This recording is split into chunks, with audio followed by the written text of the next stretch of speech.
Waalaikumsalam. Innal hamdalillah nahmaduhu wa nasta'inuhu wa nastaghfiruh wa na'udzu billahi min shururi anfusina wa min sayyiati a'malina.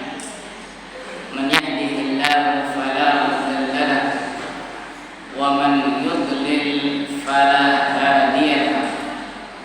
Asyhadu an la ilaha illallah wahdahu la syarika lahu wa asyhadu anna Muhammadan 'abduhu wa rasuluh.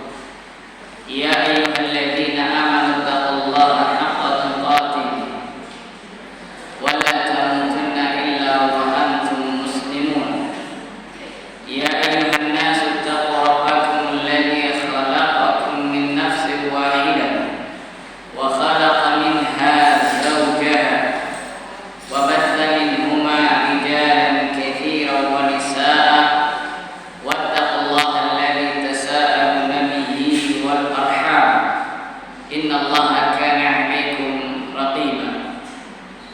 Ya ayyuhalladzina amanu taqullaha wa qulu qawlan sadida yuslih lakum a'malakum wa yaghfir lakum dhunubakum wa man yuti'illaha wa rasulahu faqad faza fawzan 'azima. Amma ba'd, fa inna asdaqal hadithi kitabullah wa khairal hadi hadi Muhammadin sallallahu alaihi wasallam wa syarrul umuri muhdatsatuha wa kullu muhdatsatin bid'ah wa kullu bid'atin dhalalah wa kullu dhalalatin finnar. Ayyuhal ikhwah wal akhwat rahimani wa rahimakumullah. Alhamdulillah, segala puji bagi Rabbuna Allah Jalla wa Ala yang telah mempertemukan kita di salah satu rumahnya, yaitu Masjid Al-Muhajirin, dalam rangka meneruskan pelajaran kita tentang makarimul akhlak, akhlak-akhlak yang mulia. Semoga Allah Jalla wa Ala menjadikan amal kita ini sebagai pemberat timbangan amal kebaikan kita pada hari kiamat kelak, dan semoga Allah Jalla wa Ala senantiasa memberikan kepada kita taufiknya untuk meraih ilmu yang bermanfaat dan beramal saleh. Ayo ikhwal akhwat rahimani wa rahimakumullah. Kita lanjutkan lagi pelajaran kita. Pada pertemuan yang lalu kita terakhir membahas apa? Pembatal tauhid. Ada berapa poin yang sudah Anda sampaikan? 4 ya. Ada yang masih ingat? Yang pertama apa?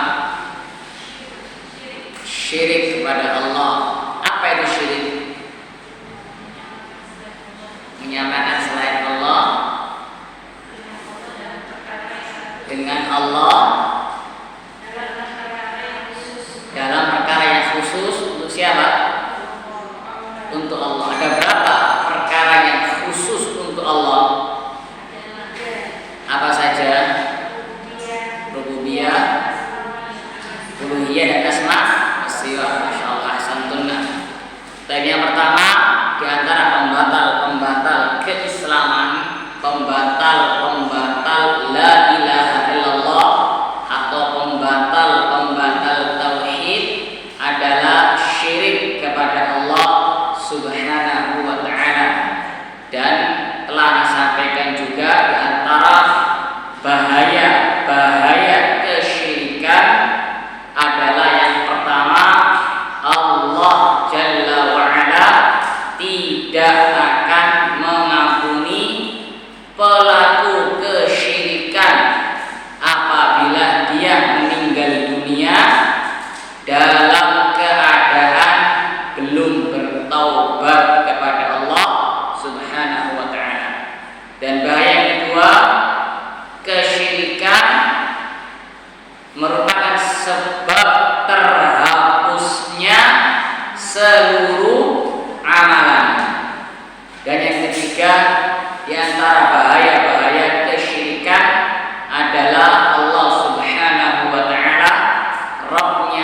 surga, mengharamkan surga atas pelaku kesyirikan. Kemudian poin nomor 2 Pak.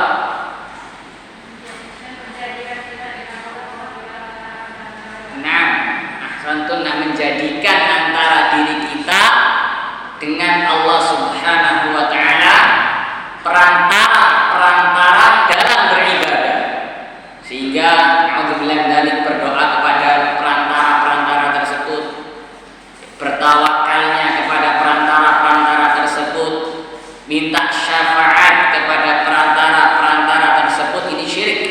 Jadi nomor 2 ini sebenarnya termasuk ke dalam poin pertama.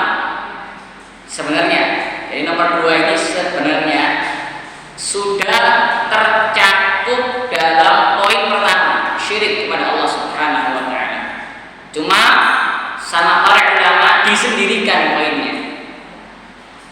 Ini dalam bahasa Arab disebut dzikrul khas ba'dal 'am. Dzikrul khas ba'dal 'am, disebutkannya yang khusus setelah disebutkan secara umum. Contoh ya, dalam surat Al-Qadr Allah mengatakan ya, tanazzalul malaikatu waruh, malaikat turun dan ruh pada malam Lailatul Qadar. Apa tafsir dari ar-ruh? Malaikat siapa? Jibril alaihissalam. Nah, Jibril ini termasuk malaikat bukan? Termasuk malaikat alaihissalam. Sebenarnya Jibril alaihissalam sudah termasuk dalam kata-kata tanazzalul malaikatu, sudah termasuk Jibril alaihissalam. Namun sama Allah dikhususkan. Kenapa? Ini menunjukkan karena urgensinya, pentingnya Jibril alaihissalam. Jelas ya? Nah, poin nomor 2 ini disendirikan oleh para ulama. Padahal poin nomor 2 ini termasuk dalam poin pertama. Disendirikan kenapa? Karena poin nomor 2 ini yang paling sering terjadi, kesyirikan yang paling sering terjadi, poin nomor 2. Jelas dulu ya. Maka yang disendirikan oleh para ulama agar kita lebih perhatian lagi. Baik. Poin nomor 3 Pak.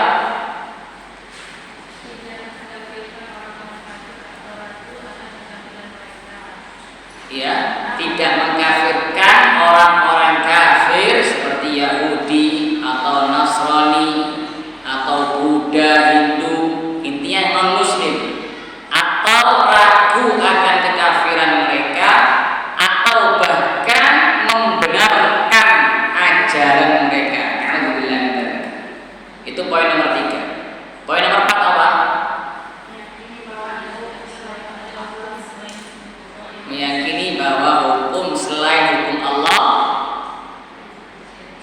lebih sempurna, lebih baik dibandingkan hukum Allah. Maka orang yang meyakini demikian dia kafir. Ada perinciannya. Yang pertama, kalau dia meyakini hukum selain hukum Allah lebih sempurna, lebih baik daripada hukum Allah, maka dia kafir. Terus yang kedua, kalau dia meyakini bahwa hukum selain hukum Allah sama dengan hukum Allah, gimana orangnya? Kafir juga. Yang ketiga, dia menghalalkan berhukum dengan selain hukum Allah. Apa hukumnya?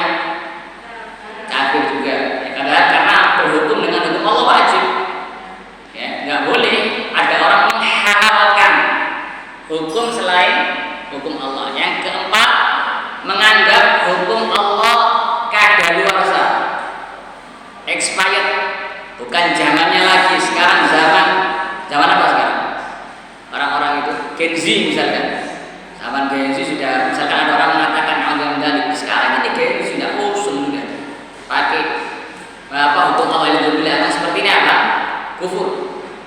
Jelas ini Bu ya.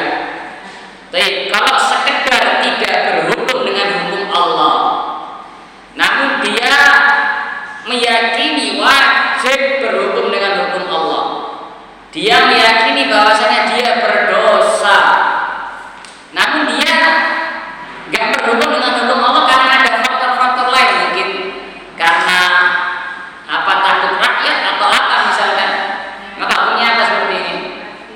Kafir. Dosa besar tidak kafir, yakni kufur kecil. Kata Abdullah bin Abbas, kufrun duna kufrin, maksudnya kufur kecil, tidak sampai murtad dari agama Islam. Jelas ini Bu? Namun ketika kita membahas pembahasan seperti ini, ya, jangan nanti keluar masjid langsung mudah mengkafirkan orang, jangan. Karena masalah kafir mengkafirkan, memvonis fulan kafir, alan kafir, itu ada kaidah-kaidahnya. Tidak boleh sembarangan. Oleh karena itu kata para ulama, laisa kullu man waqa'a fil kufri waqa'a al-kufru 'alaihi. Tidak semua orang yang terjatuh ke dalam kekufuran langsung dikatakan kafir. Ada kaidah-kaidahnya, ada dhawabit, ketentuan-ketentuannya. Kalau mau diringkas, ya, mungkin materi tambahan ini ada 3 dhawabit, ada 3 ketentuan yang wajib kita perhatikan dalam masalah takfir, kafir mengkafirkan. Karena masalah kafir mengkafirkan ini, kata para ulama, babut takfir babun khatir. Bab memvonis kafir itu bab yang berbahaya. Ahlus sunnah wal jamaah berhati-hati betul dalam masalah ini. Tidak seperti kelompok Khawarij yang mereka mudah-mudahan dalam mengkafirkan orang. Jelas Ibu? Ya, yang pertama, jadi ada kaidah-kaidahnya. Kaidah pertama, harus dilihat dulu ucapannya atau perbuatannya atau keyakinannya. Jadi harus dilihat dulu ucapannya atau perbuatan yang dilakukan atau keyakinan yang diyakini. Kalau misalkan keyakinan yang diyakini atau perbuatan yang dilakukan atau ucapan yang diucapkan itu kufur akbar, maka nanti ada kaidah yang kedua. Ada kaidah yang kedua. Tapi kalau keyakinannya, ucapannya atau perbuatannya bukan kufur akbar, maka selesai sudah. Jangan dikafirkan orangnya. Jelas Ibu? Jelas? Contoh misalkan, kalau ada orang sujud ke kuburan misalkan, gimana? Ini perbuatannya kufur akbar atau bukan kufur akbar? Nah, sujud ke kuburan. Orang sujud ke kuburan, ini perbuatannya kufur akbar atau bukan kufur akbar? Kufur akbar. Betul. Nah, kalau sudah kufur akbar, baru kita pindah ke poin nomor 2 nanti. Tapi kalau perbuatannya atau ucapannya atau keyakinannya bukan kufur akbar, tapi hanya maksiat, meskipun itu dosa besar, maka selesai sudah, tidak boleh dikafirkan. Jelas Ibu? Contoh, yang kasih contoh, minum khamr misalnya. Minum khamr itu itu perbuatan minum khamr. Ada seseorang minum khamr, dia ngaku dia dosa, dia ngaku dia salah, dia tidak menghalalkan khamrnya, dia mengatakan khamr ini haram, tapi syahwat anak ini ingin minum khamr, anak dosa. Nah, kira-kira perbuatan orang ini minum khamr yang demikian itu kufur akbar atau bukan? Bukan kufur akbar. Jadi jangan dikafirkan. Dia tetap mukmin sebagai orang beriman, tapi naqisul iman, imannya kurang, imannya nggak sempurna. Karena iman itu bisa bertambah dan bisa berkurang. Bertambah dengan taat kepada Allah dan kurang dengan maksiat kepada Allah. Jadi orang pelaku dosa besar, minum khamr, berzina, mencuri, membunuh, ini dosa-dosa besar. Namun derajat dosa-dosa ini tidak sampai ke level apa? Kufur akbar. Jelas ini Ibu?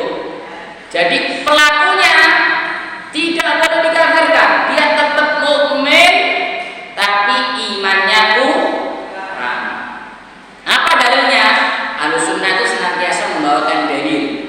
Karena ilmu yang bermanfaat, ilmu yang hakiki itu yang berlandaskan dalil, bukan berlandaskan akal-akalan.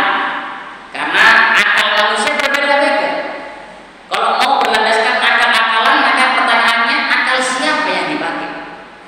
Akal siapa yang dipakai? Akal manusia berbeda. Akal anak, akal antum berbeda-beda. Akal siapa yang dijadikan barometer? Jelas? Namun ilmu yang hakiki dalam agama itu ilmu yang dibangun di atas dalil Al-Quran dan As-Sunnah. Qala Allah wa qala Rasul. Itu ilmu. Jelas Ibu? Dalilnya dalam surat Al-Hujurat. Allah mengatakan wa in ta'ifatani minal mu'minina qatatalu fa aslihu bainahuma.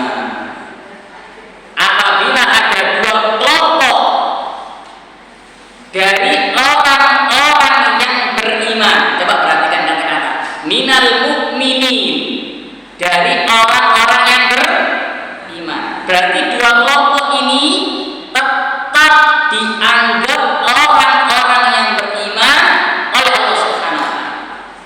Wa in ta'ifatani minal mu'minina qatatalu, mereka saling berperang, ya kan? Namanya berperang. Berperang itu bukan klitik-klitikan, tapi bawa pedang, bawa senjata, bunuh-bunuhan berperang itu. Membunuh dosa besar atau bukan? Dosa besar. Meskipun mereka saling berperang, ya, maka Allah menamai mereka dengan apa? Minal mu'minin.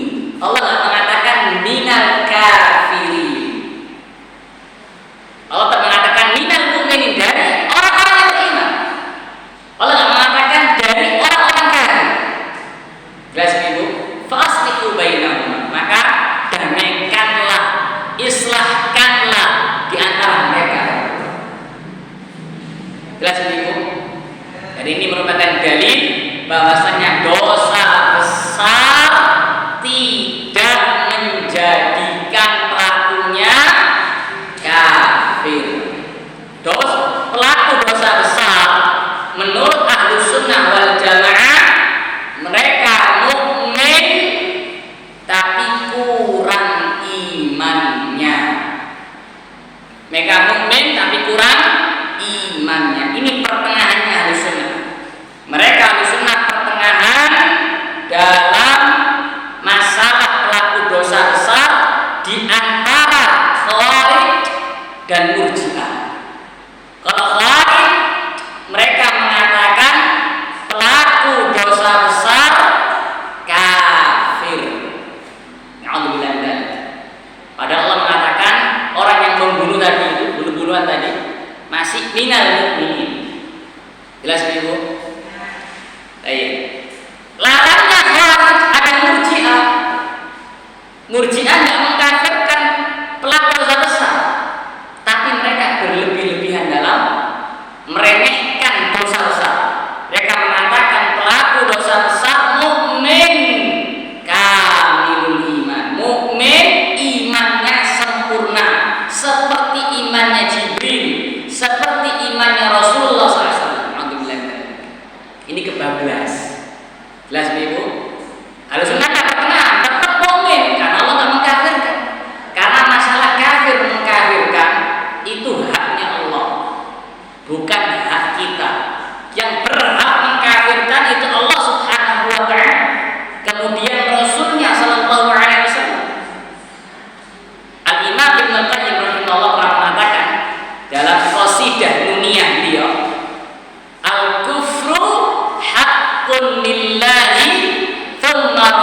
Syirik itu kufur akbar. Ini ada dalilnya. Allah yang mengatakan innallaha la yaghfiru an yushraka bihi wa yaghfiru ma duna dzalika liman yasha. Jelas Ibu? Innal ladzina kafaru min ahli kitab wal musyrikin. Sesungguhnya orang-orang kafir dari golongan ahlul kitab dan orang-orang musyrikin. Jadi orang-orang musyrikin dianggap kafir oleh Allah Subhanahu wa taala. Ini ada dalilnya. Jelas Ibu? Baik. Jadi masalah kafir mengkafirkan itu hak Allah Subhanahu wa taala. Hanya ditetapkan dengan dalil, bukan dengan apa? Ucapan fulan dan ucapan Allah. Bukan dengan pendapat fulan dan pendapat Allah, tapi dengan apa? Ad-dalil. Qala Allah dan qala Rasul. Itu Ahlussunnah wal Jamaah. Mereka senantiasa berputar bersama dalil, bersama sunnah, kemana sunnah dan dalil itu berputar. Jelas Ibu? Itu pertengahan Ahlussunnah dalam besar-besar. Lah kalau perbuatannya, ucapannya, keyakinannya kufur akbar, maka kita pindah ke poin nomor 2. Kaidah kedua dalam kafir mengkafirkan. Setelah kita lihat objeknya, ucapannya, perbuatannya, keyakinannya kufur akbar atau tidak, kufur akbar ternyata. Misalkan orang yang mengatakan Al-Quran makhluk, para ulama mengatakan man qala Al-Quran makhlukun faqad kafar. Barang siapa yang mengatakan Al-Quran makhluk, maka dia kafir. Nah, kalau ada orang yang ngomong demikian, jangan langsung gegabah dikafirkan. Betul ucapannya kufur akbar, betul ucapannya kufur akbar. Tapi orangnya tunggu dulu. Pindah ke poin nomor 2. Kaidah nomor 2. Nah, harus terpenuhi syarat-syarat pengkafiran. Poin nomor 2. Jadi setelah kita lihat objeknya, nomor 2 kita lihat subjeknya, orangnya. Lah kira-kira orang yang melakukan kekufuran tadi atau mengucapkan kekufuran tadi atau meyakini kekufuran tadi itu terpenuhi syarat-syarat pengkafiran atau tidak? Karena ada syarat-syaratnya, nggak boleh sembarang. Syarat yang pertama harus balik. Karena anak kecil nggak dicatat dosa. Rufi al-qalam an-salat. Pena dosa itu diangkat dari 3 kelompok, 3 golongan. Yang pertama siapa? Ada yang tahu yang pertama siapa? Anin naim hatta yastayqin. Dari orang tidur sampai dia bangun, karena nggak sadar ya. Jelas ya? Dari orang yang tidur sampai dia bangun. Kemudian waris sobi hatta yablu. Dari anak kecil sampai dia balik. Misal ini Ibu, ada anak kecil-kecil main di Masjid Al-Muhajirin ini misal. Ngambil Quran misalkan ya, ngambil Quran mushaf. Mushafnya dilempar, diinjak-injak. Baik. Perbuatan melempar mushaf, perbuatan menginjak-injak Al-Quran, itu apa hukumnya? Kufur akbar atau bukan? Hah? Kufur akbar atau bukan? Kufur akbar. Tapi karena yang melakukan anak kecil usia 2 tahun, ya jangan dikafirkan. Karena dia belum bangun. Jelas Ibu? Baik. Syarat yang kedua berakal. Karena pena dosa tadi taklif tadi diangkat di antaranya kelompok yang ketiga siapa? Wa'anil majnuni hatta yufiqa. Dari orang gila sampai dia sadar. Kalau ada orang gila misalkan, dia ninja-ninja Al-Quran, banting-banting Al-Quran, betul perbuatannya kufur akbar, namun dia ini gila,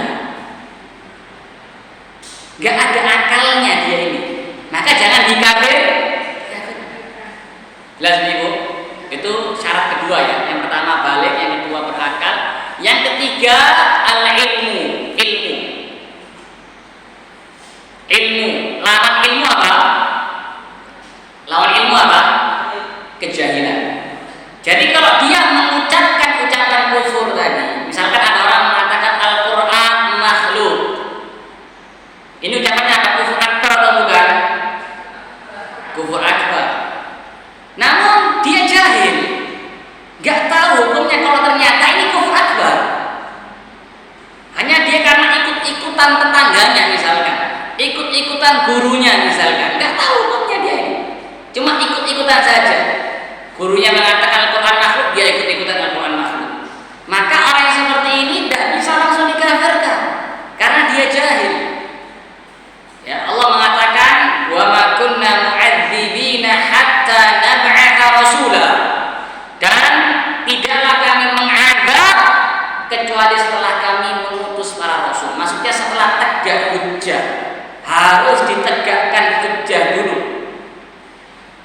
Jadi kalau belum tegak hujjah dia nggak paham, maka jangan dikafirkan. Harus ditegakkan hujjah dulu, dipahamkan dia. Jelas Ibu? Jelas ya? Jadi itu yang ketiga. Yang keempat, syarat keempat, sengaja. Syarat keempat sengaja. Lawannya berarti apa? Tidak sengaja. Kalau ada orang misalkan melakukan perbuatan kufur atau mengucapkan ucapan kufur, tapi dia tidak sengaja, maka jangan dikafirkan. Contoh ini misal, bapak-bapak misalkan ada yang meninggal dunia, mengantarkannya, jenazahnya diantarkan ke kuburan, dikuburkan. Qadarullah misalkan ada salah seorang bapak-bapak tersandung batu, jatuh. Kemudian jatuhnya ini sujud misalkan, menghadap kuburan. Nah, perbuatannya apa seperti ini? Iya, nah perbuatan sujudnya apa? Kufur apa enggak? Perbuatan sujudnya kufur, tapi dia tidak sengaja, kesandung dia ini. Maka jangan dikafirkan, sudah kesandung dikafirkan, kasihan dia. Sudah jatuh tertimpa apa? Bukan terima tanda, tertimpa takfir nanti. Kasihan. Jelas Ibu? Contoh lagi, ini ada hadis yang sahih. Ada seseorang itu ketika di gurun pasir, dia membawa onta dan perbekalannya. Tiba-tiba onta dan perbekalannya ini hilang. Dia cari, tidak ketemu.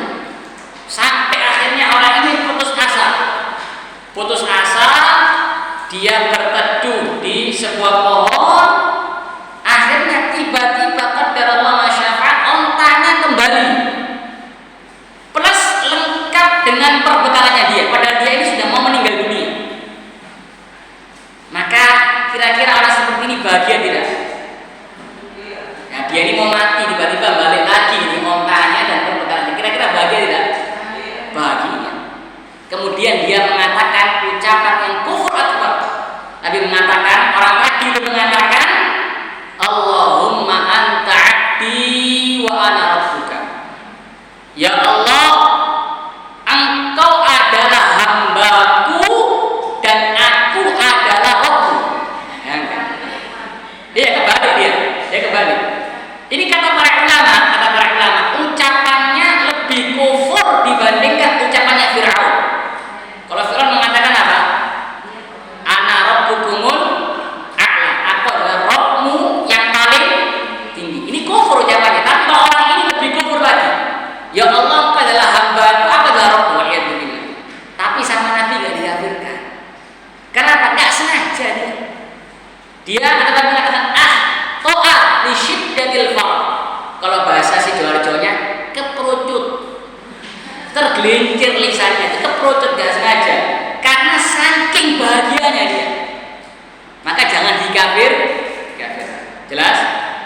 Syarat yang kelima, dia melakukannya, dia mengucapkannya itu ya, dia meyakininya itu dengan pilihannya dia sendiri. dengan pilihannya dia sendiri. Berarti lawannya apa? Lawannya apa? Paksaan. Nah, dipaksa. Seperti kisahnya Ammar bin Yasir radhiyallahu anhu. Paksaan, misalkan pedang atau tembak sudah di kepala kita, ya, kita diperintahkan untuk sujud misalkan kepada siapa orangnya dia misalkan. Tembak sudah di kepala kita. Kalau antum nggak sujud, tak tembak. Nah, ini paksaan. Ya, maka dia lakukan itu selama hatinya mutmainnun bil iman. Selama hatinya tetap tenang dengan keimanannya, walaupun dia lakukan itu dengan terpaksa, nggak dosa. Nggak dosa. Jelas Ibu? Jelas Ibu. Selama syaratnya apa? Hatinya tenang dengan keimanan. Hatinya membenci perbuatan tadi. Hatinya membenci ucapan tadi. Tapi dia terpaksa agar selamat dari ancaman pembunuhan tadi. Ya, maka kalau dia terpaksa tidak dikafirkan. Jelas Ibu? Nah, baik. Sekarang kalau poin pertama, ucapannya, perbuatannya, keyakinannya kufur akbar. Kemudian poin nomor kedua, syarat-syaratnya terpenuhi semua. Dia balik, dia berakal, dia berilmu, dia sengaja melakukannya atau mengucapkannya. Kemudian dia juga apa? Dengan pilihannya dia sendiri. Poin ketiga, ini penting juga. Siapa yang berwenang untuk memvonis kafir? Nah, yang berwenang adalah ahli ilmu yang memiliki ilmu tentang kaedah-kaedah demikian. Bukan penuntut ilmu yang pemula. Guys, Ibu. Bukan penuntut ilmu yang pemula. Jelas? Karena kita tidak boleh mengikuti sesuatu yang kita tidak memiliki ilmu tentangnya. Karena bab masalah kafir mengkafirkan itu detail banget. Ya, sangat dalam sekali. Dan Allah mengatakan wala taqfu ma laisa laka bihi ilmun innas sam'a wal basara wal fu'ada kullu ulaika kana 'anhu mas'ula. Janganlah kalian mengikuti, janganlah kalian mengucapkan sesuatu yang kalian tidak punya ilmu tentangnya. Sesungguhnya pendengaran, sesungguhnya penglihatan, sesungguhnya hati, semuanya akan dimintai pertanggungjawaban oleh Allah Subhanahu wa taala. Jelas Ibu? Baik, jadi kita belajar pembatal-pembatal keislaman itu agar kita berhati-hati. Bukan langsung keluar masjid nanti lihat orang sujud di kuburan kafir misalnya. Jangan. Jelas Ibu? Itu ada kaedah-kaedahnya. Dan serahkan kepada ahlinya, para ulama. Dan sekarang kita nomor berapa berarti sekarang? Nomor 5 ya. Nomor 5 itu sebentar.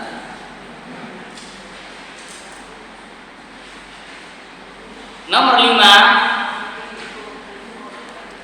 adalah kata Syekh Muhammad bin Abdul Wahab rahimahullah, man abghadha syai'an mimma ja'a bihi Rasul sallallahu alaihi wasallam walau 'amila bihi kafallahu alaihi wasallam, meskipun dia amalkan maka dia kafir. Maka dia apa? Kafir. Dalilnya apa? Dalilnya firman Allah Subhanahu wa taala surah Muhammad. Surah Muhammad ayat yang ke-9. Ayat yang ke-9. Ada yang enggak mushaf di sini? Surah Muhammad ayat yang ke-9. Ada enggak mushaf atau di HP mungkin? Di HP. Gimana? Kenapa Ibu? Oh, Bapak-bapak bisa bantu. Surah Muhammad ayat ke-9. Anak tahu ayatnya, cuma mungkin biar semangat.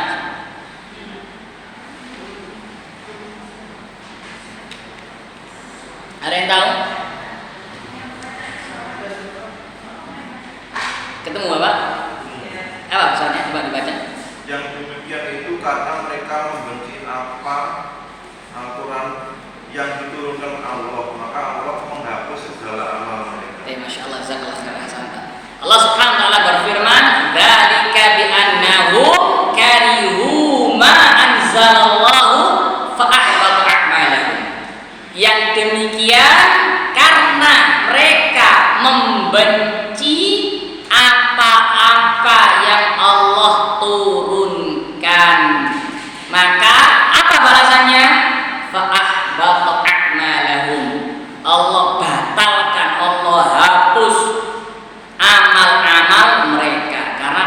perbuatannya kufur akbar. Dan yang Allah turunkan ada dua, yaitu Al-Quran dan Sunnah. Al-Quran dan Sunnah itu yang Allah turunkan. Al-Quran wahyu, demikian pula Sunnah Nabi juga wahyu. Karena Allah yang mengatakan wa ma yantiqu 'anil hawa in huwa illa wahyun yuha. Tidaklah Muhammad sallallahu alaihi wasallam berbicara dengan hawa nafsu beliau, melainkan itu adalah wahyu yang Allah wahyukan kepada beliau alaihi salatu wassalam. Jelas Ibu? Dan mencintai ajaran Allah Subhanahu wa taala, mencintai ajaran Rasul sallallahu alaihi wasallam meskipun enggak sesuai dengan hawa nafsu kita, meskipun enggak sesuai dengan selera kita, itu adalah konsekuensi dari mencintai Allah dan Rasulnya sallallahu alaihi wasallam. Kalau kita ngaku cinta Allah, kita ngaku cinta Rasul sallallahu alaihi wasallam, maka konsekuensinya adalah mencintai apa-apa yang Allah turunkan Jalla wa Ala dan apa-apa yang diajarkan oleh Rasul sallallahu alaihi wasallam. Adapun membencinya, maka seperti membenci Allah dan membenci Rasulnya sallallahu alaihi wasallam. Jelas Ibu? Dan orang yang membenci apa-apa yang Allah turunkan itu ada dua kelompok. Pertama, orang kafir asli, mereka jelas terang-terangan, mereka terang-terangan membenci agama Islam, membenci Al-Quran, membenci Sunnah, terang-terangan juga. Ini kafir juga. Dan kelompok yang kedua adalah orang-orang munafik.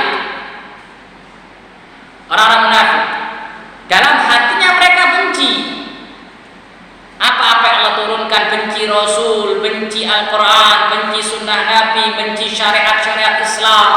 Walaupun dia mengamalkannya, kata Syekh, walau amila bihi, meskipun dia amalkan, maka tetap kafir. Tetap kafir. Jelas Ibu? Adapun orang-orang yang beriman, maka mereka mencintai apa-apa yang Allah turunkan dan apa-apa yang Rasul sallallahu alaihi wasallam ajarkan.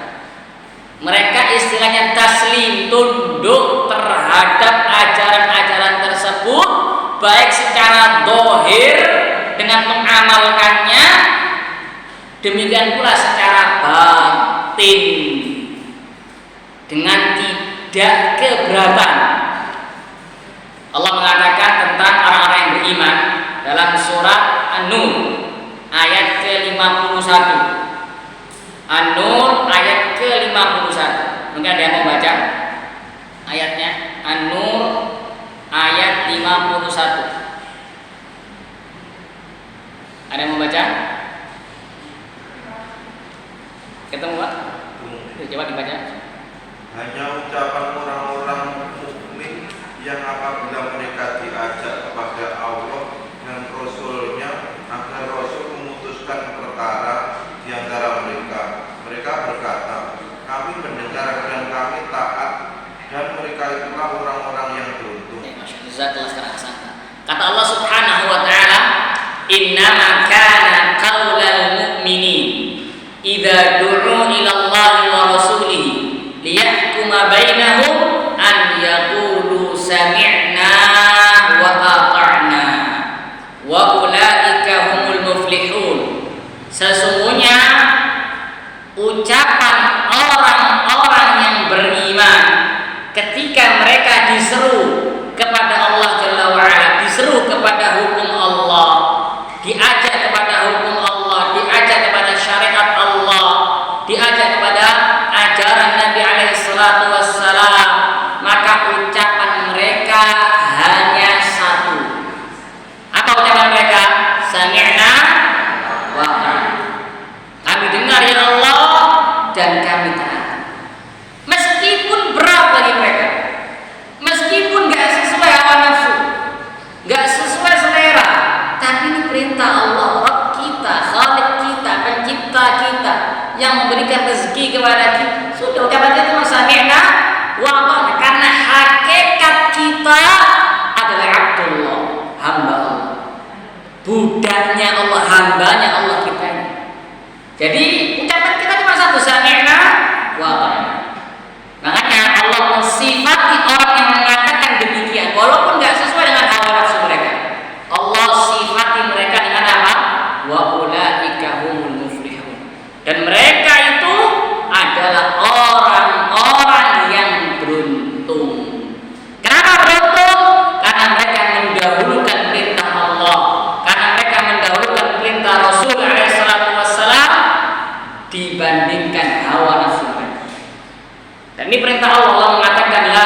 Demikian pula Allah berfirman dalam surah An-Nisa ayat ke-65.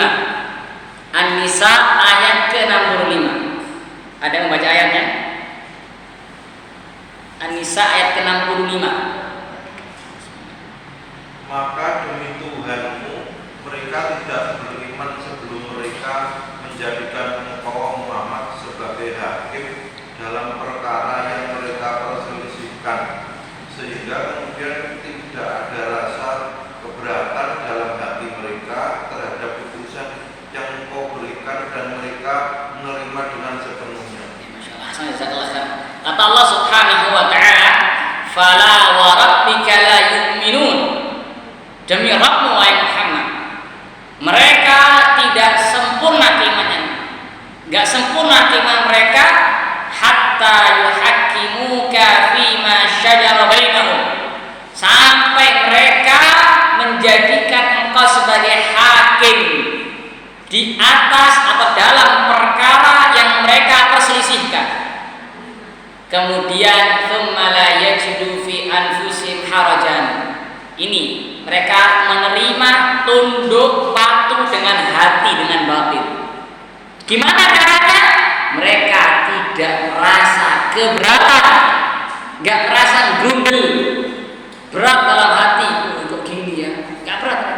Tapi ini sudah perintah Allah, perintah Rasul, maka nggak ada rasa keberatan dalam jiwa-jiwa mereka, hati-hati mereka terhadap apa yang memutuskan oleh Muhammad, dan mereka betul-betul menerima keputusan, menerima syariat. Itu diantara dalil wajibnya taslim terhadap syariat Allah Subhanahu wa taala dan tidak boleh membencinya. Karena membenci syariat Allah Subhanahu wa taala itu merupakan kekufuran. Baik, kemudian di sini disampaikan oleh Syekh bin Baz atau Syekh Shalih Al-Fauzan hafizahullah, di antara contoh-contoh orang yang bahkan mungkin membenci karena nggak sesuai dengan seleranya. Misalkan ya, ini sampai setaraf membenci dalam hati, bukan sekedar maksiat, tapi sampai derajat membenci. Misalkan ada orang nasihati dia bekerja riba, misalkan dinasihati riba haram, dia misalkan membenci, misalkan riba kok diharamkan, mencelahnya, membencinya misalkan, karena nggak sesuai dengan seleranya. Maka orang seperti ini apa? Kalau sampai dia membenci syariat ini, maka dia apa? Kafir. Jelas Ibu? Dan seterusnya. Demikian pula sebagian ya orang, mereka membenci syariat warisan, dibenci karena syariat warisan dalam Islam Allah mengatakan yusikumullahu fi auladikum lidzakari mithlu hadzil unthayain. Allah mewasiatkan, mewajibkan, memerintahkan kepada kalian ya untuk membagi warisan istilahnya kepada anak-anak kalian. Anak laki-laki dapat 2 bagian dibandingkan apa? Anak wanita perempuan. Nah, sebagian orang gak suka dengan hukum seperti ini, benci dia, bahkan menganggap hukum Allah ini boleh waliyadzubillah. Masa laki-laki 2 bagian, kita wanita 1 bagian misalnya, boleh ini, kita harus sejajar nama laki-laki misalkan. Nah, ini apa? Bentuk membenci syariat Allah Subhanahu wa taala, menentang syariat Allah. Itu alimun hakim. Allah itu alimun hakim, maha mengetahui lagi maha bijaksana. Hikmah Allah itu sempurna. Pasti dalam syariat Allah itu pasti ada hikmahnya. Meskipun kita nggak tahu hikmahnya atau kita tahu hikmahnya, maka yakini dalam syariat Allah, dalam perintah Allah pasti ada hikmahnya. Kalau kita belum tahu hikmahnya, jangan salahkan syariatnya. Karena bukan syarat untuk beramal kita harus tahu hikmahnya dulu. Apa hikmahnya ibadah ini? Orang nggak tahu. Sudah nggak mau mengamalkan, nggak boleh seperti itu. Kalau sudah datang dalil, antum diperintahkan untuk mengamalkan ibadah ini, baik antum tahu hikmahnya atau antum nggak tahu hikmahnya, harus dikerjakan. Salat 5 waktu misalkan di masjid, mungkin sebagian orang nggak tahu hikmahnya, mungkin sebagian orang. Maka jangan sampai gara-gara dia nggak tahu hikmah dari sholat jamaah, kemudian dia nggak mau sholat jamaah. Ini nggak boleh seperti ini. Karena bukan termasuk syarat untuk beramal soleh, kita harus tahu hikmahnya dulu. Tapi yakini, meskipun kita nggak tahu hikmahnya, yakini pasti ada hikmahnya. Karena Allah alimul hakim. Karena ada beberapa hal itu yang kita nggak tahu, tapi ternyata sesuatu itu nggak salah. Jadi ketidaktahuan kita terhadap hikmah dari sesuatu itu bukan berarti sesuatu tadi itu batil, salah. Contoh misalnya, kalau anak pribadi, ini anak pribadi tidak tahu kalau antum dan antum ya. Kalau kita lewat jalan tol, biasanya kan ada kayak pelang di atas itu, dilarang mendahului dari sebelah kiri. Kalau anak pribadi, anak nggak tahu hikmahnya, anak pribadi ya. Seandainya mobil ada di tengah-tengah ini, mobil tengah-tengah. Mungkin kita mikir dari kanan boleh, kok kiri nggak boleh? Apa hikmahnya? Ya kan? Maka bukan termasuk syarat untuk mengamalkan peraturan tadi kita harus tahu hikmahnya dulu. Oh, anak nggak tahu hikmahnya sudah nggak apa-apa, jangan. Tapi yakini nggak mungkin dipasang pelang sebesar itu kalau nggak ada hikmahnya, nggak mungkin. Pasti ada hikmahnya. Saking kita aja yang masih belum tahu. Jelas ya? Itu dalam masalah dunia, apalagi dalam masalah syariat. Kalau kita nggak tahu hikmah dari sebuah ibadah, kita yang masih jahil. Tapi yakini dalam ibadah tersebut pasti banyak hikmah, banyak kemaslahatan untuk kita sendiri. Banyak. Karena Allah alimul hakim. Guys, ibu ya. Tapi itu poin nomor 5, dilarang membenci syariat Allah. Meskipun cuma satu yang dibenci, ya, meskipun cuma satu, maka barang siapa yang membenci syariat Allah Subhanahu wa taala, maka dia kafir. Waliyadzubillah. Poin nomor 6 adalah istihza, mengolok-olok, bercanda dengan sesuatu dari agama Islam. Dalilnya apa? Allah berfirman,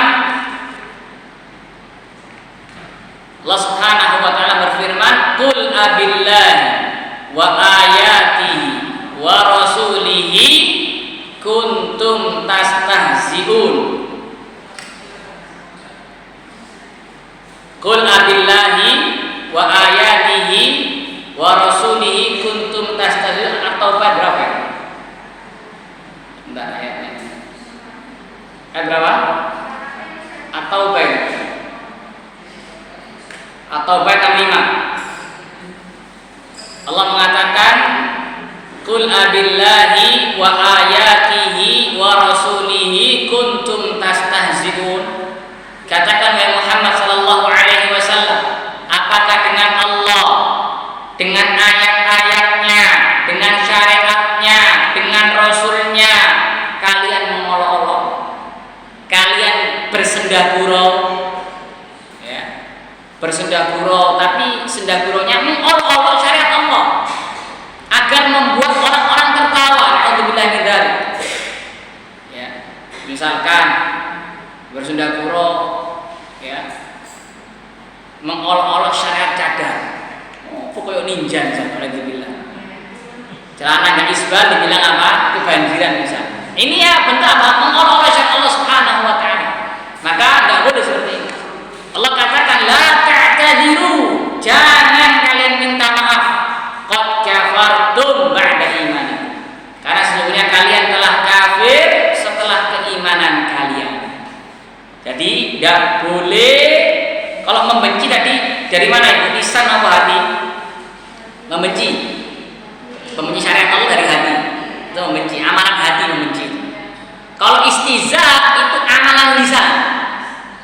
lisannya, alhamdulillah, mencaci maki misalkan, mengolok-olok, atau mungkin niatnya guyonan, tapi ada unsur mengolok-olok agama Allah, mengolok-olok Allah Subhanahu wa taala, mengolok Rasulnya, mengolok Al-Quran, mengolok sunnah Nabi, mengolok syariat Allah, maka ini hukumnya kufur akbar, alhamdulillah. Jelas Ibu? Maka kewajiban kita adalah mengagungkan Allah, bukan malah mencaci maki Allah, bukan malah mengolok-olok Allah.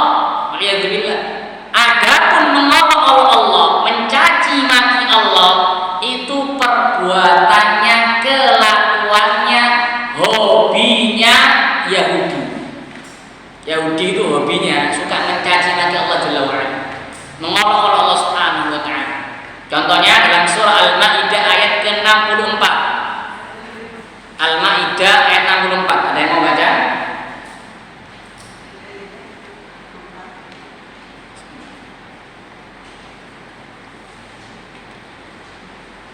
Al-Maidah ayat 64. Demi orang-orang Yahudi berkata, tangan Allah berbelenggu. Sebenarnya tangan mereka lah yang dibelenggu dan mereka lah yang dilaknat sebabkan apa yang telah mereka katakan itu. Padahal kedua tangan Allah terbuka. Dia memberi rezeki dan rezeki sebagaimana Dia kehendaki. Dan Al-Quran yang diturunkan kepadamu dari Tuhanmu itu pasti akan menambah kedurhakaan dan kekafiran bagi kebanyakan mereka, dan kami timbulkan permusuhan dan kebencian di antara mereka sampai hari kiamat. Setiap mereka menyalakan api peperangan, Allah memadamkannya, dan mereka berusaha menimbulkan kerusakan di bumi, dan Allah tidak menyukai orang-orang yang berbuat kerusakan. Kata Allah Subhanahu wa taala dalam surat tadi menyampaikan ucapannya orang-orang Yahudi, waliyadzubillah, mereka mengatakan yadullahi maghlullah, tangan Allah terbelenggu, kata mereka. Alhamdulillah, ini mencaci maki Allah. Allah katakan ghullat aydihim, justru tangan-tangan mereka yang terbelenggu, karena orang Yahudi itu orang yang paling pelit, orang yang paling bakhil di atas muka bumi. Oleh karena itu riba pencetusnya itu Yahudi. Jadi mereka ngutangi begitu saja nggak mau, mereka harus ada keuntungan mereka. Orang yang paling pelit, orang yang paling bakhil, maka Allah katakan ghullat aydihim. Ghullat aydihim. Ya, tangan mereka yang terbelenggu. Wa lu'inu bima qalu, dan mereka dilaknat oleh Allah Subhanahu wa taala disebabkan atas ucapan mereka tadi. Allah mengatakan bal yadahu mabsuutatan, bahkan kedua tangan Allah Subhanahu wa taala terbentang. Ya. Ini menunjukkan bahwasanya kelakuan Yahudi suka mencaci maki Allah Subhanahu wa taala. Demikian pula Yahudi juga mengatakan dalam surah Al-Imran ayat 91, mereka mengatakan innallaha faqirun wa nahnu aghnia. Sesungguhnya Allah itu fakir dan kamilah yang kaya. Ini kelakuan Yahudi. Jadi mencaci maki Allah, mengolok-olok Allah, ini kelakuan Yahudi. Alhamdulillah. Dan juga kewajiban kita adalah memuliakan, mengagungkan Rasul alaihi salatu wassalam sesuai dengan kedudukan beliau. Tidak boleh mencaci maki beliau. Tidak boleh. Kewajiban kita adalah menghormati, mengagungkan beliau, menerima sunnah beliau, menaati beliau, karena beliau Rasulullah. Dan juga menghormati Al-Quran, menghormati agama Islam dan seterusnya. Dan kita singkat-singkat, poin nomor 7 dari pembatalan Islam adalah sihir. Sihir, ya, sihir itu kufur. Sihir itu kufur. Sihir ya, sihir.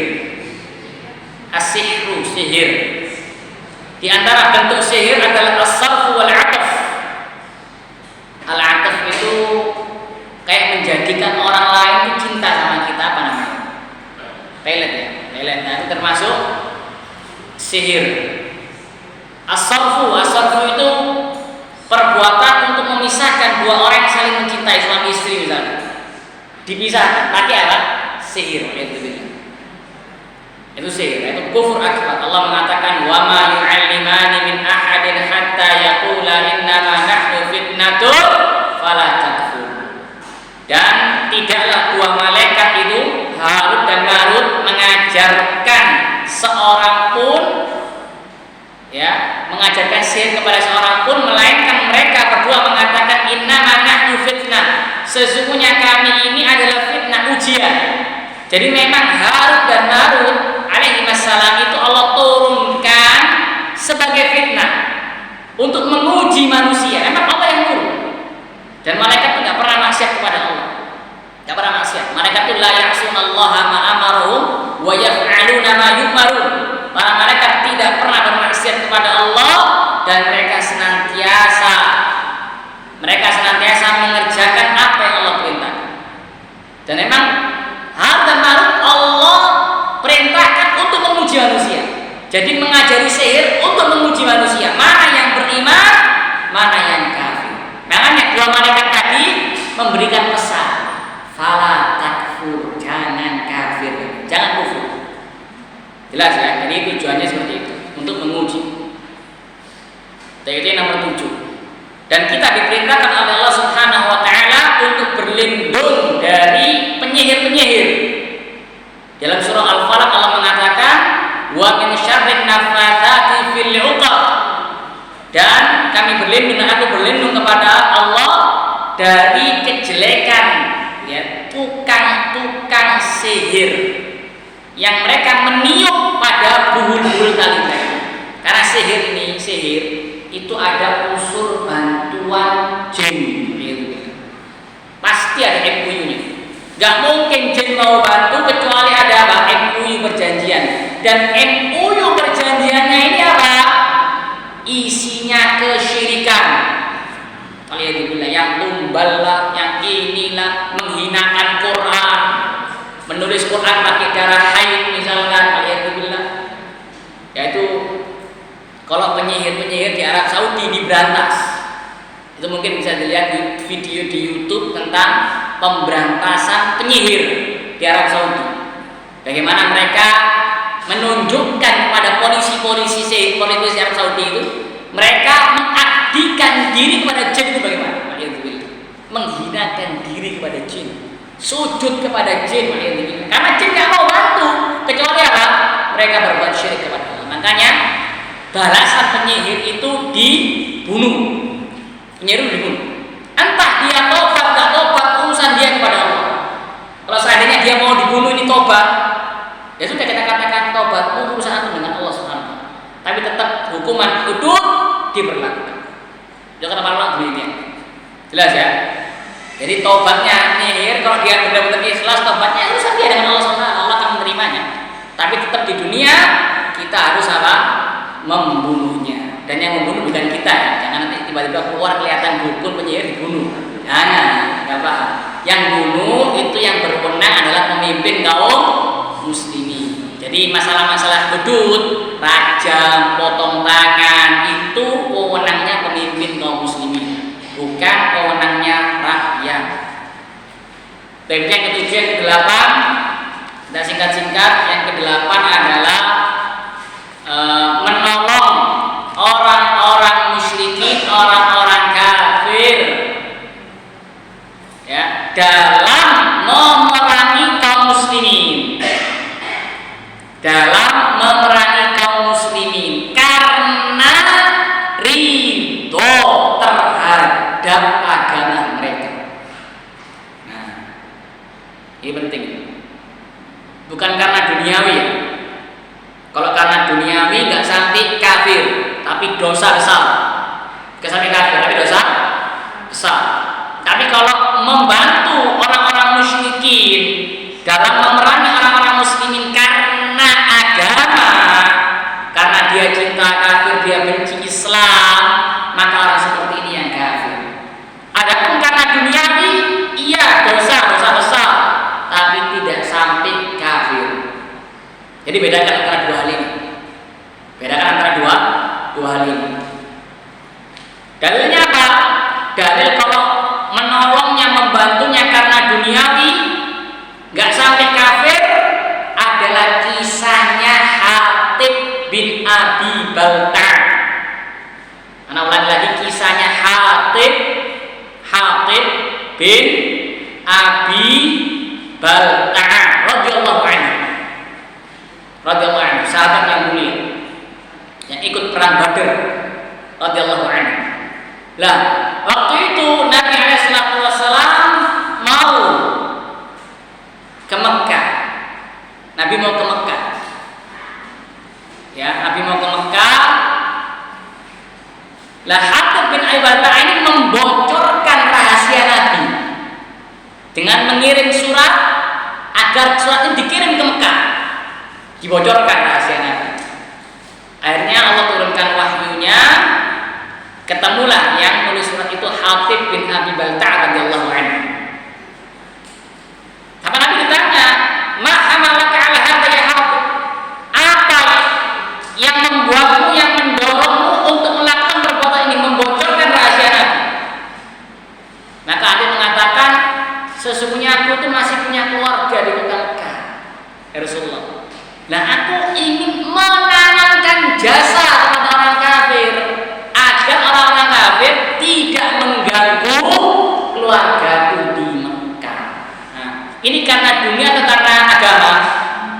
Karena dunia. Maka sama Nabi tidak diminta untuk mengulangi syahadat, tidak. Jelas? Nggak diminta untuk mengulangi syahadat. Tapi kalau membantu atau membocorkan rahasia, ya, siasatnya orang-orang muslimin dibocorkan ke orang-orang Yahudi, orang-orang Nasrani misalkan, karena agama, maka ini yang kafir. Karena cinta sama orang-orang Yahudi karena agama mereka, benci pada orang-orang Islam. Nah, orang seperti ini yang kafir. Jadi ada perinciannya Ibu ya. Ada perinciannya. Yang kesembilan adalah meyakini ada seseorang yang boleh keluar dari syariat Rasulullah Sallallahu Alaihi Wasallam. Nah, ini kafir. Meyakini ada seseorang yang boleh keluar, boleh nggak ngikuti syariatnya Nabi Sallallahu Alaihi Wasallam. Ini kafir. Karena Nabi Alaihissalam diutus pada siapa? Pada siapa? Ada yang tahu kenapa? Diutus pada siapa? Nabi Alaihissalam diutus pada siapa? Hah? Seluruh umat. Pertemuan yang akan datang kita langsung membahas ke inti kitab, yaitu Makarimul Akhlak, akhlak yang mulia oleh Fadilatul Syekh Muhammad bin Shalih Al-Utsaimin rahimahullahu ta'ala. Jelas Ibu? Ada yang mau ditanyakan? 10 poin tadi jelas? Jelas ya? Ini itu sebenarnya masih banyak lagi, karena yang sebagaimana saya sampaikan, para ulama memasukkan bab-bab seperti ini dalam bab Ar-Riddah, dalam kitab-kitab fikih, bab kemurtadan. Itu sekitar ada 400 ya, tapi yang kita pelajari 10 itu karena yang paling sering terjadi, dan yang paling bahaya. Seperti itu. Tidak ada yang ditanyakan? Silakan Pak.